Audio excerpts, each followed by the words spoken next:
Hey everybody, this is Jason Ostrowski, and welcome to another edition of the Everything Real Estate Podcast. Can you believe it? Memorial Day is already past us. We are in the first week of June, and we're halfway through the year. And so today, we wanted to have a halftime huddle with all of you, and we're going to take stock of the first half of the year, talk about the second half of the year and the 6 months ahead, and maybe some changes that you can make to maximize the second half of the year, keep you motivated, and keep you on track with my special guest, Debbie McCabe. Debbie is our Senior Vice President and Regional Manager of the Mainline and Center City. She brings 26 years of real estate experience and knowledge that she is going to share with us today. And it is officially her first time on the podcast, so we're really excited to have Debbie on today. So let's get right into it, and we'll pick it up on the other side. I have Regional Manager Extraordinaire Debbie McCabe on the podcast with me today. She is the Regional Manager for our Mainline and Center City areas. And Debbie, this is a long time coming. How are you today? I'm great, Jason, and I'm very glad to be here with you. I love listening to your podcast. You know I do. There isn't a week that goes by. Once your podcast comes out, I listen to it every time.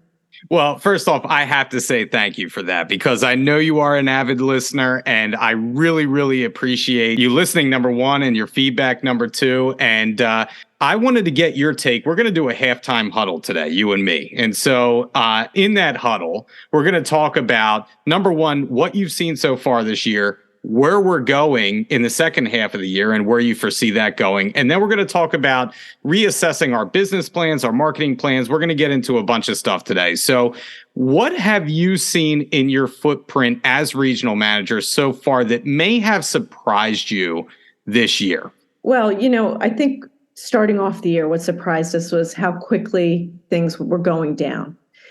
We were coming off the end of last year, 2022. And, there's a lot of pieces of this puzzle that are out there. There's the interest rates going up. There is the continued lack of inventory, which is just making it so hard out there. There's the economy issues. There's the debt ceiling issues. There's a lot going on. So I think we were all hopeful that the beginning of the year would spark something, and it didn't. The market continues to be down about 28%, give or take. My footprint, which you mentioned, is an interesting footprint because I actually am both the burbs and the city. And I will tell you, it is sort of a tale of two cities, as I call it. They're not alike. The burbs, as we know, are a little bit different than the city. And so I don't want to say it was surprising to me, but I think it is different for buyers and sellers. Sometimes you have people selling in the city, moving to the burbs, or vice versa. And they are different. What I'm seeing now, I think we're pacing through the year. And again, for this halftime huddle, what I want to say to everybody is don't expect a big change. You have to look at the market the way it is now. Don't keep holding out for what was in 2021, and don't keep looking for interest rates to go down. I think you have to look at where we are now and just make your decisions that probably not much is going to change by year end. When I have a listing, I'm out in the suburbs, right? And you mentioned that you kind of straddle both lines, both in the city and in the suburbs on the main line. And I can always tell when I have a listing when a Center City agent makes an offer. I do have to tell you that because they write their offers completely different than what I see in Montgomery County. And a lot of agents are shocked to find the competition and the lengths that people will go to get properties in the suburbs. And to emphasize your point, I was just looking at like month supply of inventory in all counties around the Philadelphia metro area. And most of the suburbs are hovering around that 1% or 1 month supplies of inventory, not 1%. And Center City, Philadelphia is around 3. month supply of inventory. I don't know if that sounds right to you. I'm getting that from Agent Metrics, but they have it at 3. The surrounding suburbs are hovering around 1. And that really just goes to show where inventory is and where things may be dragging on and other things are moving obviously pretty quickly. 3 months supply of inventory is still really short on inventory. Like 5 to 6 months supply of inventory is a normal market. So clearly everybody's still in the seller's market, but you kind of temper it a little bit in Center City. So, we talked about obviously the first half of the year. You're talking about the second half of the year. Well, I'd said before we got on the podcast today that I saw that dreaded 7% for a 30-year fixed loan, on one of my rate sheets that I get in my email. So, I think, like you said, tempering expectations for the second half of the year is a smart decision. How do you think that's going to just affect our mindset moving forward as agents? Well, I think, because again, there is so much noise out there, the mindset's tough because agents hear some economists or some people in the industry talk about, well, when rates return to 5%, that things will get better. And again, I don't want to set false expectations. Yeah, I think that would be a true statement, but I don't think you should sit back and wait for that. So I think your mindset has to be, this is the market we're in. What can I afford? What can my seller get for his house? And what can my buyers afford? And stop looking for the what ifs. Stop waiting for maybe something to get to the way you want it to be. It is what it is. We're going to keep moving forward with what we have today. When the going gets tough, the tough get going, right? Yeah. And I feel like we all have to get going the second half of the year if we want the year to pan out the way that we think it's going to. It's just going to take some extra effort on our end to make that happen, but that doesn't mean that it can't happen or it won't. Yeah. And I'm just of the mindset that one way or another, I'm going to make my goals happen for myself. I just have to readjust my way of thinking. So, being halfway through the year also gives us the opportunity to adjust or readjust our business plans as well. And sometimes things surprise us, like we were talking about. Maybe we're doing a bit better than we thought, and sometimes we're not. And like Zig Ziglar said, if you aim at nothing, you will hit it every time. So why is it important for us to reassess our numbers now, know where we are in relation to our goals so that we can gear up for the rest of the year? Well, I think, again, in any market, you should always do a halftime huddle for yourself. You should always look at what did the first half bring you and what did the second. And just like in any sport, just like in any halftime, just because you had a good first half does not mean you're going to have a good second. We saw that with our wonderful Sixers a few weeks ago. And so I think, but doing the assessment, doing the thought process, sitting down and taking that day to just look at where you are is important, and you should do it no matter what. So even if you've had an amazing first half of the year, don't sit back on your laurels. And if you've had a bad first half, if it's not what you expected, that's okay.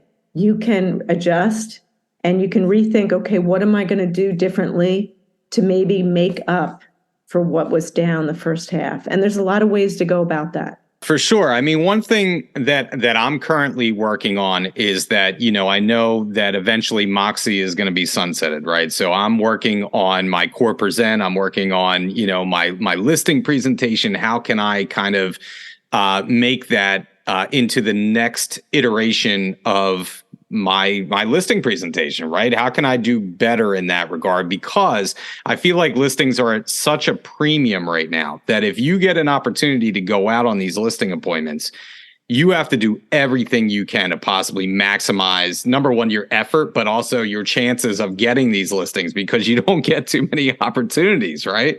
So right. I'm thinking of every way that I can improve that right now, Yeah, and that just brings up such an important thing that I want to highlight. A listing, if you're lucky enough to get them now, which is great if you're a listing agent, or even if you're not really and you get listings have branches. And really, for every listing you get, you should be getting 3 to 4 more deals in the pipeline from that listing. And if done right, that really can happen. And that's what I would say to every agent right now. If you have a listing or are getting a listing or have many, capitalize on them. Don't just have it open one day, have it open 3 days, have it, coming soon for a little while, because there is so much out there that the buyers have. They have all that information. We are seeing it, and I hear complaints, good and bad, but buyers will show up at listings without their agents. It's happening more frequently. Summer is a time this happens even more because people are away. If it's open on a Thursday night and a Friday night, great, because I can get there ahead. I don't have to wait. I'm going away this weekend. So listings to me right now should be used to get more business. I mean, every listing is like a slingshot, right? That can slingshot you into another listing and another listing. And you and I were talking about, we were both at Breakfast of Champions this past week. And I was saying that an agent that I know that works with our company had an open house that I went to with my client. And there was over 100 people at our open house. And it was just insanity. But it gives you the opportunity to meet multiple potential new clients, whether that's on the buying side or the selling side. You never know who's going to show up at these things. And I agree with you. Like, hold more than one open house if you can, and do it on an off day like we talked about. Maybe you do it on an on day like a Saturday or Sunday, but also think about a Thursday or a Friday. I think that's a new opportunity that's out there right now. So I want to. Oh, go ahead. Real quick, I just want to add the thought on that. And again, people should do this, especially if you're in a neighborhood. Why not have that sneak peek for the neighbors? So you're going to have an open house. Maybe you're doing it Saturday. Maybe you're doing it Sunday. Everybody typically works, and now there's different people. Some people work the night shift, whatever. But maybe you do that sneak peek for the neighborhood from 4 to 5 or 5 to 6, either right before an open or the day before, and invite the neighbors. How great. They love to see the inside of their neighbor's house or condo.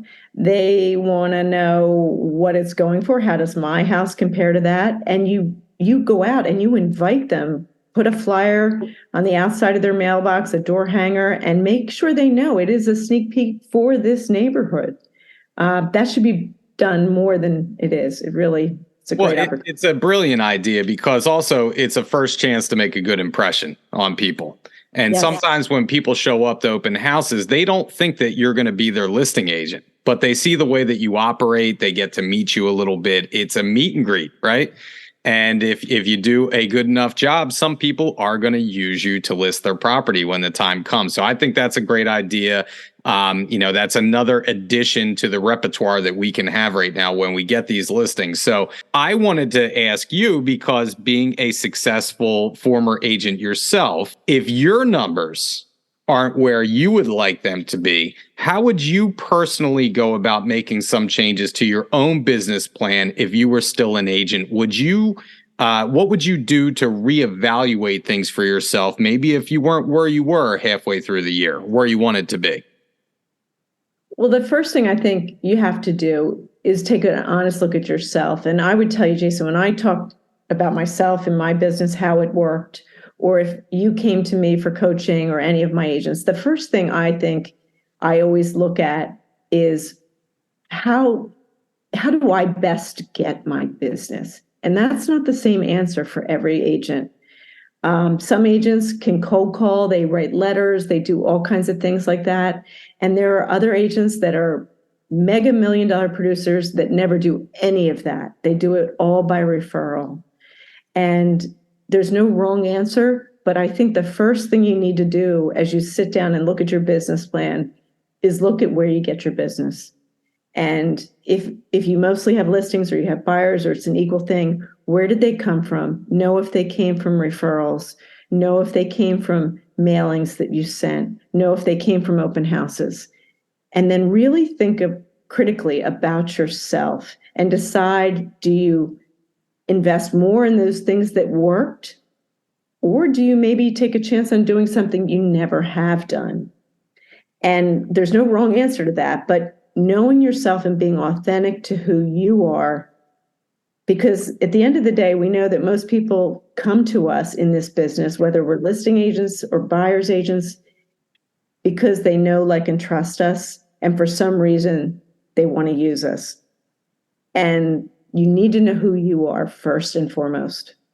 Well, I think that's a great answer. It's like know thyself, right? It's like you have to have some kind of self introspection and then go from there. And honesty, with yourself too. Like if I'm not getting the referrals from past clients that I should be getting, you have to really think about, okay, why is that so? Why is that happening right now? In the same vein, like every year I do almost a self audit, like on a weekly basis, right? Because I always know where basically my dollars are going and are they worthwhile, the return on investment, right? The ROI with everything, because I do spend a significant amount of money now marketing per month. And sometimes when that bill comes due, it's like, my eyes bulge out of my skull. So if it's not going to be worth it, and I don't know if it's going to be worth it, then what am I doing? I'm just sinking all this money into something that might not work, right? So I'm constantly reevaluating everything. And just like reevaluating our business plans, we also have to reevaluate our marketing plans. And, I'm now going to reach my quota on quotes for this episode and go with a Winston Churchill quote.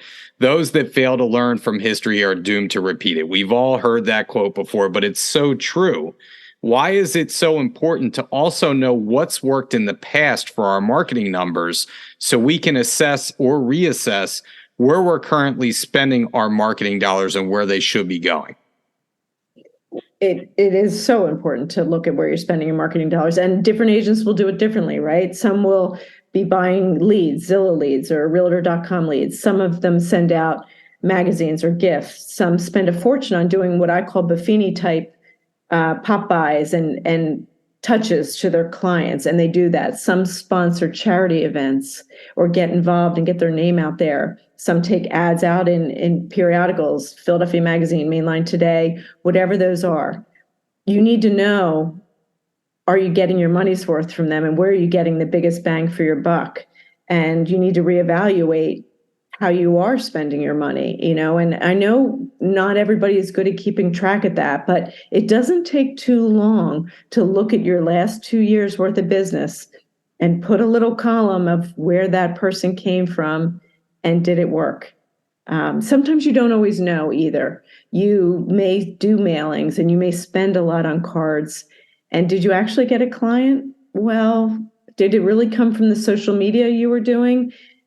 Sometimes you don't know because your name is just getting out there all the time and you don't know exactly where they found you from, but they know who you are.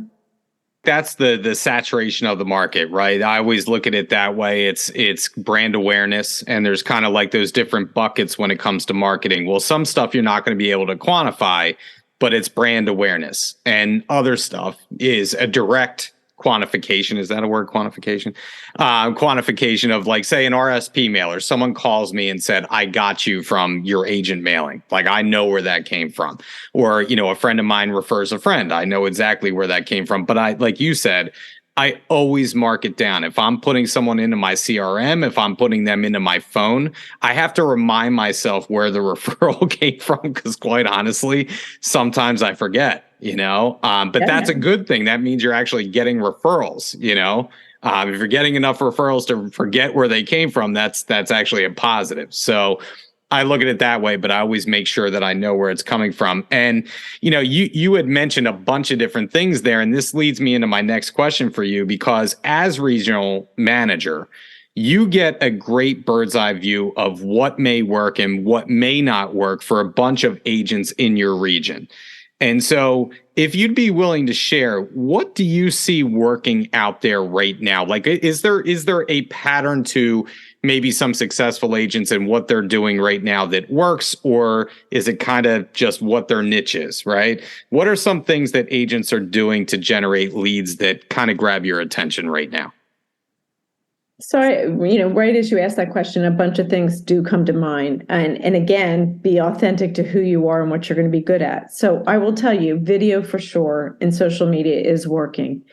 It's working for agents that are consistent about it, that are getting themselves out there with good content that people want to see. It could be their new listing. It could be information about something in the community that they're doing. But video is definitely one thing I'm seeing some people capitalize on. I'm also seeing old school touches. So we all have the ability to send through our CRM and do all kinds of wonderful things with emails. But I will tell you personally, I'm seeing less postcards come into my mailbox than I used to. And I actually am reading them more than I used to. So people that are consistent, not just a once a year mailing, but agents that farm areas, that again, I'm seeing a slight resurgence for some of them that it is helping their business. I do believe, again, back to the social media, it is cheap. It sometimes is free. And real, authentic social media on all three platforms, on Facebook, on Instagram, and on LinkedIn. LinkedIn is the most underutilized thing out there. And I think, again, that consistent people getting themselves out there among their friends, family, sphere, past coworkers, people they know, not just with 300 friends, but with thousands, that I am seeing there's a correlation between that. And then again, people that are consistent with the way they market themselves. And the key word is consistent. You have to figure out how to create a habit in yourself. And marketing, no matter what kind of marketing you do, how do you make that marketing a habit? And I have habits, you have habits that are other things in our life that have nothing to do with real estate, and we are really good at those habits sometimes. We need to create that mindset, that habit, that addiction to that habit, that we protect it. So for example, and I always bring it up because it is me, my protection for my running 5 days a week, it gets me crazy when I don't fulfill that habit. An agent needs to be like that about their marketing. And when you let a week go by and you don't fulfill that habit of the way you choose to market, things slip.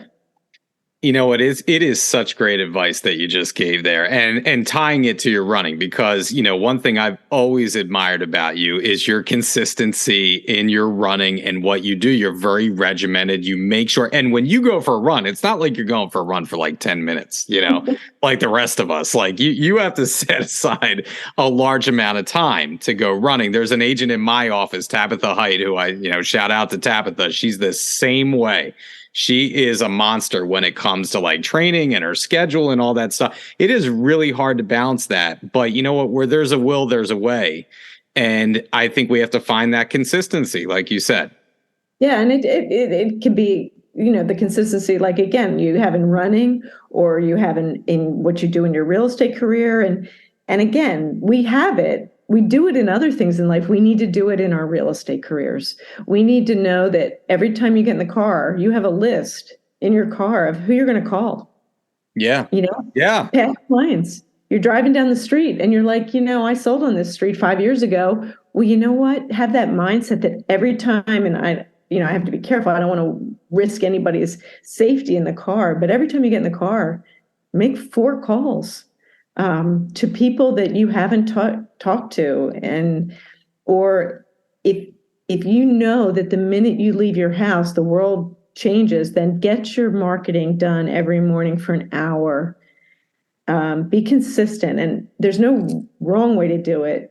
The wrong way is when you're not consistent and you don't time block. Yeah, well, my car is my mobile office, right? So like you said, like I'm constantly calling past clients. If I'm in an area that I sold, and like you said, in an area that I think about them, they pop up in my mind, I'll just pick up a phone and call them, just to make sure that I'm touching base and I'm thinking about my client list at all time. My warm list, so I have a Google spreadsheet, well, a Google Doc really, that is kind of a glorified warm list, right? And I constantly look at that. Who do I think would fit this property? I see a property come on the market. I'm thinking, who do I have for this property that I can reach out to? And usually I always have somebody, right? But without that list and without seeing that, it kind of slips my mind. So you have to be consistent. I know an agent who gets the hot sheet every day, and she looks at what comes on the market, and she says, who do I know that lives close to that house that just came on the market? So whether they were a client or not. So something comes on 123 Main Street, and I know that my friend, my past client, with somebody lives down the street or in that neighborhood. And I call them and say, hey, something just came on in your neighborhood. I thought you'd want to know. Yeah, so there's a house. So just like that, there's a house right around the corner from me that came on the market, right? And a good friend of mine who's been thinking about moving. I live in Ambler, so he was thinking about moving to Ambler. I sent it to him. He's like, "You're killing me." He's like, he said, "I wish I could do this right now. I can't do it right now, but keep sending me stuff because I'm going to run the numbers even to see if I can do this, but we're not too far away." So I know, maybe a year from now, he's going to be ready, but at least I'm piquing his interest, right? And I'm keeping him engaged about moving to my neighborhood. I want him to move to my neighborhood. It would be really cool. So, I'm always thinking about people that are in my life or circulating around me that may make sense for certain properties. So, we talked about consistency, and, I'm sure you're going to say much of the same thing, but what do you see out there making agents successful in this market? Is it that consistency? Is it a mindset? Is it kind of like that bulldog mentality right now? Because I feel like, we all have buyers, and sometimes it takes, 10 offers to get something accepted. What do you see the successful agents doing right now that is making them successful in this market? Yeah, I do think it is the consistency we talked about, and that competitive nature, and just not giving up. Resiliency, I think, is key, because especially if you're a buyer's agent right now, you can't let that offer, 1, 2, 3, 5 offers you put in, get you down. You need to explain that to the buyer that this is what we're going into, and you either get lucky on offer number 1 or you don't. But so resiliency, consistency, competitiveness, they're all the features I see of agents that are doing very well. They don't sit still, and they are constantly, okay, I have a lull right now. A good agent doesn't know what to do with themselves when they get a lull. And they think, I got to get busy again. And that busy could be, I'm going to write some letters, or, I'm going to do things whatever. But those are qualities I see in the top agents all the time, is that resiliency, consistency, and competitiveness. Well, I will tell you, my wife knows I am a miserable human being when I'm slow. I'm beside myself. Like, I can't do enough when I'm slow to try and gain more business, because quite honestly, I have trouble sleeping when I'm slow. I think you had mentioned competitiveness, and it's always a competition with myself. I'm trying to beat myself. And that's what I think of constantly, is like, okay, how am I going to do better this year than the previous year? And so, I like to think of my business almost like I'm playing a video game against myself. I'm constantly trying to beat my high score. And so in order to do that and improve each year, I want to touch upon something that we don't focus on a lot, but I think will get us to that next level. And trying to better yourself in your profession and expand my real estate knowledge. So one thing I feel like we don't focus on a lot is continual education, and trying to better ourselves and our business through expanding our education, right, in our business. So do you feel like agents undervalue taking continuing ed courses in order to improve their business, and how can that help them get their business to the next level in your mind? Yeah, I do think a lot of people choose continuing ed for them as a requirement. It's something they have to do, not that they want to do. And I will tell you what sort of landed me in this job I'm in now. was I always loved education. And somebody said to me early on, if you're going to take courses, you should also take courses that will help you get your broker's license. Mm-hmm. And that started me on this crazy path. But, when you actually look, well, what does it take to become an associate broker in the state you live in?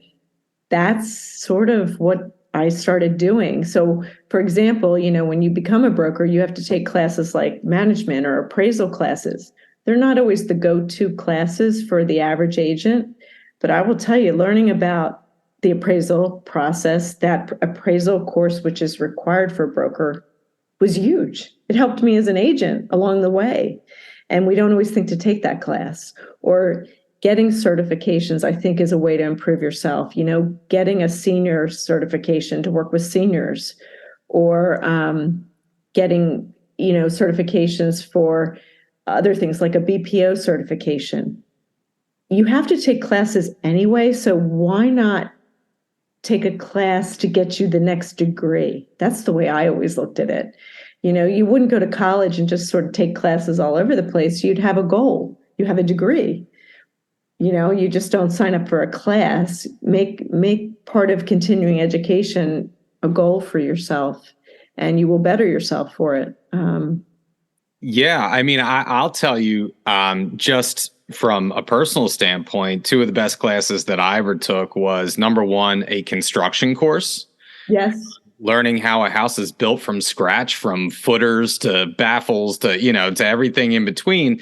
When you start as a real estate agent, you don't know these things. I mean, you have a vocabulary of technical terms in real estate. That's really what the real estate course is, right? But you don't know how a house is built, how an HVAC system may work, how, different types of construction. That was very important to my career. Also, Mike Walker, we've had him on the podcast before. His negotiation courses were some of the best courses that I ever took in reading people and personality. And especially in this market, when we may have multiple offers, how to negotiate effectively on multiple offers that we get, and getting the best price for our sellers. And also, Debbie, I know, you're heavily involved in this, but, at a local level, your association, your local realtor board, your associations, your committees, about to go out to Harrisburg for PAR meetings, right? It is an eye-opening experience if you go out there to some of these committees, panels. I think it's a lot of fun. Maybe I'm a total real estate nerd, but I think it's a lot of fun. I think you feel the same way, right? Oh, absolutely. Just the ones we had last year were so fascinating when we were changing the agreement of sale. And there was a lot of language being tossed around about the mortgage clause and different things. And having been in that room when they overturned something that they were going to put in the standard forms was fascinating. But it not only was fascinating because they overturned this decision, you realize, again, there's so much in that agreement that we don't realize. And, as a manager and a broker, you do, because you're constantly pulling it out and reading the sentence that happens to be bolded. But again, being involved in the board and being involved at the state level, to me, everybody should do it at least once. It may not be your thing, but I think it is an experience that's part of being a realtor. And too many people don't take advantage of that experience. I agree. And I think not only that, but you meet people, right? You never know what that can lead to. I'm a big proponent of, like, the more people you meet, it can not only better yourself, but better your business. And you're so right that, for all of us out there, and I know there are many of you because I've been one of them, where you read something, some kind of change to either an addendum or the agreement of sale, and you're like, that is so stupid. Like, why did this happen, right? Well, you have an opportunity to give your feedback when you go out to these meetings and be a part of the process, right? So instead of just complaining sometimes, let's be a part of the process and part of the solution and go out there and actually give your feedback, because we have good ideas. We should be sharing them. So anyway, all right, I'll get off my soapbox with that. All right, we're running out of time. So it is the unofficial start to the summer season now. All right. And I know you love Avalon. You love 7 Mile Island. I'm a huge Avalon person as well. I have to ask you, because this hurts me to my soul, I have to say. As a child, we would go here all the time. Are you as devastated as I am that this will be Kohler's Bakery's last season? And how can I convince you to steal the recipe for their crumb buns for me while you're down there? Well, I don't know if you knew this when you invited me on this podcast, Jason. Did I tell you this? But I worked at Kohler's Bakery for Get 5 out. years. No way. Well, I wish I knew you back in the day. I'd have you kind of, slipping me crumb buns on the side, Well, I'll tell you, I was 15 years old when my mother walked me in August because all the college kids were going back. And she was a regular, and we were regular cream donut eaters on the weekends. And my mother knew the owners well. And she said, "Oh, we need somebody. Does Debbie want a job?" So I started in August when I was 15. And I lasted there till I was 20. And somewhere in my house, I do have the sweet dough recipe for Kohler's, which is what goes into the crumb buns and the sticky buns. God, you're killing me right now. So maybe, is that going to be a violation? Is that is that trademarked or patented? Yeah, I don't know. I don't even know if I can find it in my cookbooks, but we did try to make them. I will tell you, I did make them when I was first married before I had kids, and they weren't that good. We did do it at home, and I laughed with my husband and my family because even though I had all the ingredients, it wasn't the same. Yeah, it's hard to replicate those things. And the last time that I had them, I was staying in Cape May, and I woke my wife up at the crack of dawn to drive to Avalon to go to Kohler's, and we stood in line for about an hour, and I was worried that they were going to run out of the crumb buns.